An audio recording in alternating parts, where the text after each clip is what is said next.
Hi friends, welcome to ladies fashion. ನಾನು ಇವತ್ತಿನ ಡಿಸೈನ್ನ ಮಾಡೋದಕ್ಕೆ 6 ಎಳೆ ದಾರನ ತೊಗೊಂಡಿದ್ದೀನಿ. 9 ನಂಬರ್ ನೀಡಲ್ನ ತೊಗೊಂಡಿದ್ದೀನಿ. 10, 11 ಯಾವುದಾದ್ರೂ ತೊಗೋಬೋದು. ನೋಡಿ, ಫಸ್ಟು ನಾವಿಲ್ಲಿ ಲೇಸ್ನ ರೈಟ್ ಸೈಡಿಂದ 2 ಸಿಂಗಲ್ ಕ್ರೋಶನ ಮಾಡ್ಕೊಳ್ಳೋಣ. ಅಂದರೆ 2 ಟೈಮ್ಸು ಲಾಕ್ನ ಮಾಡ್ಕೋಬೇಕು. 2 ಟೈಮ್ಸ್ ಲಾಕ್ ಆದಮೇಲೆ ಇಲ್ಲಿ ನಾನು 2 ಚೈನ್ನ ತೊಗೋತೀನಿ. 2 ಚೈನ್ನ ಹಾಕ್ಕೊಂಡು ನೀಡಲ್ ಮೇಲೆ ಒಂದು ಸಲ ದಾರನ ಸುತ್ತಕೊಂಡು, ನೋಡಿ ಇಲ್ಲಿ ನಾವು ಲಾಕ್ ಏನು ಮಾಡ್ಕೊಂಡಿರ್ತೀವಿ ಆ ಲಾಕ್ ಪಕ್ಕದಲ್ಲೇ ಒಂದು ಡಬಲ್ ಕ್ರೋಶ ಕಂಬನ ಮಾಡ್ಕೋಬೇಕು. ನೀಡಲ್ನ ಹಾಕಿ ಥ್ರೆಡ್ನ ಇಳ್ಕೊಂಡು ನೀಡಲ್ ಮೇಲೆ 3 ಲೂಪ್ ಆಗುತ್ತೆ. ಅದನ್ನು 2ರಿಂದ 1 ಮತ್ತು 2ರಿಂದ 1 ಮಾಡಿಕೊಂಡ್ರೆ ಡಬಲ್ ಕ್ರೋಶ ಕಂಬ ಆಗುತ್ತೆ. ಮತ್ತು ಅದೇ ರೀತಿ ನೀಡಲ್ ಮೇಲೆ ಮತ್ತೆ ದಾರನ ಸುತ್ತಕೊಂಡು ನಾವೇನು ಕಂಬನ ಮಾಡ್ಕೊಂಡ್ವಿ ಅದ್ರ ಪಕ್ಕದಲ್ಲೇ ಮತ್ತೆ ಇನ್ನೊಂದು ಡಬಲ್ ಕ್ರೋಶ ಕಂಬ. ಇಲ್ಲಿ ಇದೇ ರೀತಿ ನಾವು 6 ಡಬಲ್ ಕ್ರೋಶ ಕಂಬಗಳನ್ನ ಮಾಡ್ಕೋಬೇಕು. ಅಂದರೆ ಇಲ್ಲಿ ನಾನು ಸ್ಟಾರ್ಟಿಂಗ್ 2 ಚೈನ್ ಹಾಕಿದ್ನಲ್ವ, ಆ 2 ಚೈನು ಸೇರಿಸಿ ನಾನು 6 ಡಬಲ್ ಕ್ರೋಶ ಕಂಬಗಳನ್ನ ಮಾಡ್ಕೋತೀನಿ. 2 ಚೈನ್ನ ಬಿಟ್ಟು 5 ಕಂಬಗಳನ್ನ ಮಾಡ್ಕೋಬೇಕು.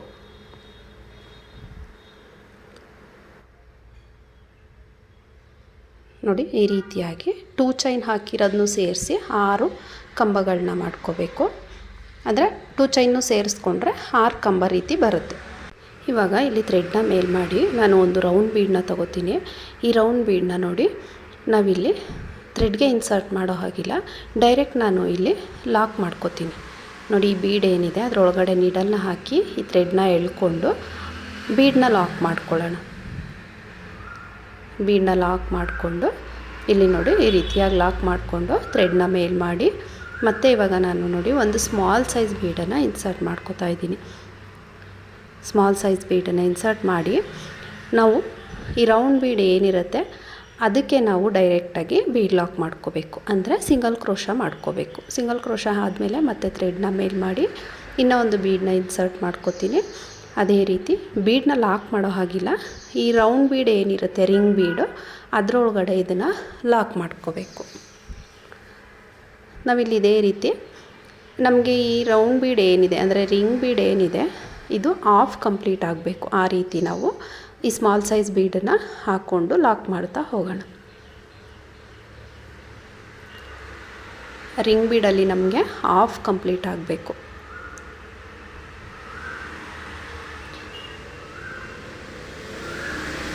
ನೋಡಿ, ಬೀಡನ್ನ ಇನ್ಸರ್ಟ್ ಮಾಡಿ ಬೀಡನ್ನ ಲಾಕ್ ಮಾಡೋ ಹಾಗಿಲ್ಲ, ಆ ರಿಂಗ್ ಬೀಡ್ ಒಳಗಡೆ ಹೋಗಿ ನಿಡಲ್ನ ಹಾಕಿ ಥ್ರೆಡ್ನ ಎಳ್ಕೊಂಡು ಲಾಕ್ ಮಾಡಬೇಕು.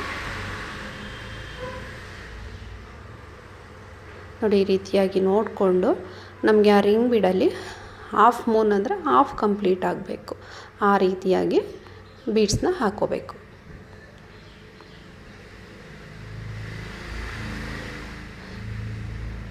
ನನಗೆ ಇಲ್ಲಿ 6 ಬೀಡ್ಸ್ ಆಗಿದೆ. ಬೀಡ್ ಹಾಕಿ ಲಾಕ್ ಮಾಡಿದ್ದಾದಮೇಲೆ ಇವಾಗ ನೋಡಿ ನೀಡಲ್ ಮೇಲೆ ಒಂದು ಸಲ ದಾರನ ಸುತ್ತಕೊಂಡು ಒಂದು ಡಬಲ್ ಕ್ರೋಶ ಕಂಬನ ಮಾಡಿಕೊಂಡು ಈ ಬೀಡನ್ನ ಲಾಕ್ ಮಾಡಬೇಕು.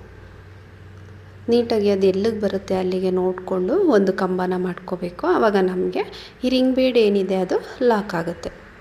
ನೋಡಿ, ಈ ರೀತಿಯಾಗಿ ಬರುತ್ತೆ. ಅದು ಎಲ್ಲಿಗೆ ಬರುತ್ತೆ ಅಲ್ಲಿಗೆ ನೀಟಾಗಿ ನೋಡಿಕೊಂಡು ಲಾಕ್ ಮಾಡ್ಕೋಬೇಕು. ಇವಾಗ ಇಲ್ಲಿ ಒಂದು ಕಂಬ ಆಯಿತು ಲಾಕ್ ಮಾಡಿದ್ದು. ಮತ್ತು ಇವಾಗ ಇದಾದಮೇಲೆ ನಾವು 5 ಡಬಲ್ ಕ್ರೋಶ ಕಂಬಗಳನ್ನ ತೊಗೋಬೇಕು. ನಮಗೆ ಇದನ್ನು ಸೇರಿಸಿ ಆವಾಗ 6 ಕಂಬಗಳಾಗುತ್ತೆ. ಮತ್ತು 5 ಕಂಬಗಳನ್ನ ಮಾಡ್ಕೊಳ್ಳೋಣ. ಫ್ರೆಂಡ್ಸ್, ಯಾರೆಲ್ಲ ಸಬ್ಸ್ಕ್ರೈಬ್ ಮಾಡ್ಕೊಳ್ಳದೆ ವಿಡಿಯೋನ ನೋಡ್ತಾ ಇದ್ದೀರಾ ಪ್ಲೀಸ್ ಸಬ್ಸ್ಕ್ರೈಬ್ ಮಾಡ್ಕೊಳ್ಳಿ, ಸಪೋರ್ಟ್ ಮಾಡಿ. ಈ ಡಬಲ್ ಕ್ರೋಶ ಕಂಬಗಳೇನಿದೆ ಈ ಕಂಬಗಳನ್ನ ಮಾಡ್ಕೋಬೇಕಾದ್ರೆ ಎಲ್ಲ ಕಂಬಗಳನ್ನೂ ಕೂಡ ಒಂದೇ ಲೆಂತ್ಗೆ ಮಾಡ್ಕೋಬೇಕು. ಒಂದು ಮೇಲೆ ಒಂದು ಕೆಳಗಡೆ ಮಾಡಿಕೊಂಡ್ರೆ ಅದು ನೀಟಾಗಿ ಕಾಣಿಸೋದಿಲ್ಲ ಡಿಸೈನು.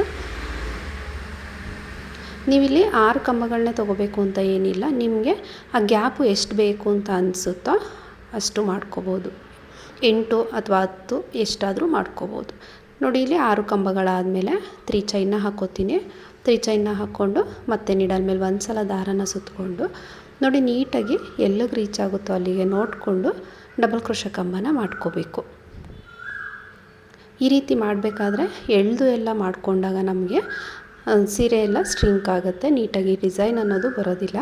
ಅದಕ್ಕೆ ನೀಟಾಗಿ ಎಲ್ಲಿಗೆ ರೀಚ್ ಆಗುತ್ತೆ ಅಲ್ಲಿಗೆ ನೋಡಿ ಮಾಡ್ಕೋಬೇಕು. ನೋಡಿ, ಇಲ್ಲೂ ಕೂಡ 3 ಚೈನ್ ಆದಮೇಲೆ ಮತ್ತೆ 6 ಡಬಲ್ ಕ್ರೋಶ ಕಂಬಗಳನ್ನ ಮಾಡ್ಕೊಳ್ಳೋಣ.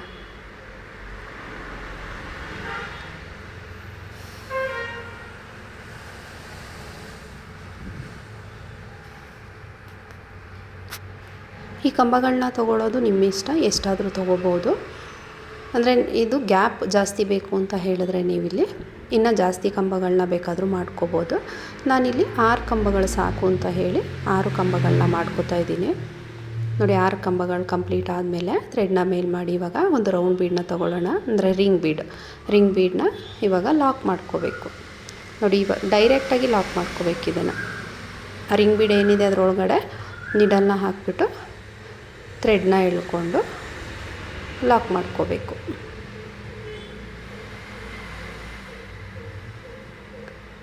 ಲಾಕ್ ಮಾಡಿದಾದಮೇಲೆ ನಾವು ಥ್ರೆಡ್ನ ಮೇಲ್ ಮಾಡಿ ಈ ಸ್ಮಾಲ್ ಸೈಜ್ ಬೀಡ್ಸ್ ಏನಿರುತ್ತೆ ಅದನ್ನು ಇನ್ಸರ್ಟ್ ಮಾಡ್ತಾ ಹೋಗಬೇಕು. ನಮಗೆ ಇಲ್ಲಿ ಲಾಸ್ಟು 6 ಸ್ಮಾಲ್ ಸೈಜ್ ಬೀಡ್ಗಳಾಗಿದೆ. ಇಲ್ಲೂ ಕೂಡ ನಾವು ಅಷ್ಟೇ ಬೀಡ್ಗಳನ್ನ ತೊಗೋಬೇಕು. ಬೀಡನ್ನ ಇನ್ಸರ್ಟ್ ಮಾಡ್ಕೋಬೇಕು. ಡೈರೆಕ್ಟಾಗಿ ರಿಂಗ್ ಬೀಡ್ ಒಳಗಡೆ ನಿಡಲ್ನ ಹಾಕಿ ಥ್ರೆಡ್ನ ಎಳ್ಕೊಂಡು ಆ ಬೀಡನ್ನ ಲಾಕ್ ಮಾಡಬೇಕು. ಇಲ್ಲಿ ನೀವು ಈ ರೀತಿ ಸಿಂಗಲ್ ಕ್ರೋಶನಾದರೂ ಮಾಡ್ಕೋಬೋದು, ಅಥವಾ ಇಲ್ಲಿ ಹಾಫ್ ಡಬಲ್ ಕ್ರೋಶೆಟ್ನ ಮಾಡಿಕೊಂಡು ಕೂಡ ಇದನ್ನು ಮಾಡ್ಕೋಬೋದು. ಅಂದರೆ ನಿಡಲ್ ಮೇಲೆ ಒಂದು ಸಲ ದಾರನ ಸುತ್ತಕೊಂಡು ಬೀಡನ್ನ ಇನ್ಸರ್ಟ್ ಮಾಡಿನೂ ಕೂಡ ಲಾಕ್ ಮಾಡ್ಕೋಬೋದು. ಆ ರೀತಿಯೂ ಕೂಡ ಹಾಫ್ ಡಬಲ್ ಕ್ರೋಶೆನ ಮಾಡ್ಕೋಬೋದು. ಅಥವಾ ನಮಗೆ ಬೀಡ್ಸ್ ಬೇಡ ಅಂತ ಹೇಳಿದ್ರೆ ಹಾಗೇ ಡಬಲ್ ಕ್ರೋಶೆನಾದರೂ ಮಾಡ್ಕೋಬೋದು, ಹಾಫ್ ಡಬಲ್ ಕ್ರೋಶೆನಾದರೂ ಮಾಡ್ಕೋಬೋದು, ಅಥವಾ ಸಿಂಗಲ್ ಕ್ರೋಶೆಟ್ನಾದರೂ ಮಾಡ್ಕೋಬೋದು. ಅಂದರೆ ಬೀಡನ್ನ ಸ್ಕಿಪ್ ಮಾಡಿ ಡೈರೆಕ್ಟಾಗಿ ಈ ರೀತಿ ಲಾಕ್ ಮಾಡ್ತಾ ಹೋಗಬೇಕು.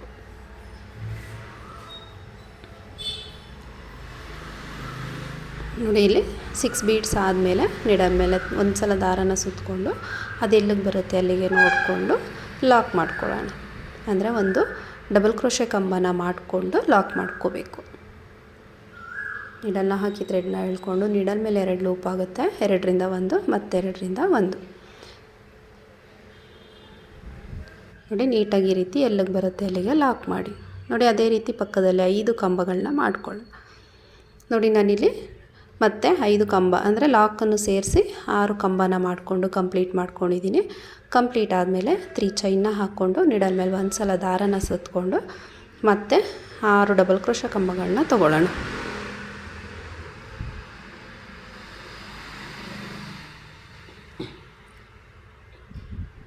ಕಂಬಗಳನ್ನ ನೀಟಾಗಿ ಒಂದೇ ಲೆವೆಲಲ್ಲಿ ಮಾಡ್ಕೋಬೇಕು.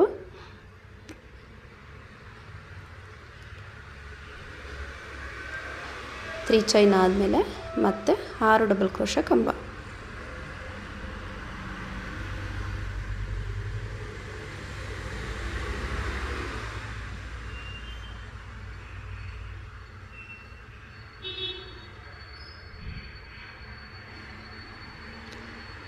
ನೋಡಿ ಈ ರೀತಿಯಾಗಿ ಚೈನ್ ಆದಮೇಲೆ 6 ಕಂಬ ಆದಮೇಲೆ ಮತ್ತೆ ಇಲ್ಲಿ ಬೀಡನ್ನ ತಗೊಂಡು ಈ ರೀತಿಯಾಗಿ ಇದೇ ರೀತಿ ಕಂಪ್ಲೀಟ್ ಮಾಡಿಕೊಂಡು ಡಿಸೈನ್ನ ಮಾಡ್ಕೋಬೇಕು. ಈ 3 ಚೈನ್ ಗ್ಯಾಪ್ ಏನಿದೆ ಇಲ್ಲಿ ಕುಚ್ಚು ಬರುತ್ತೆ.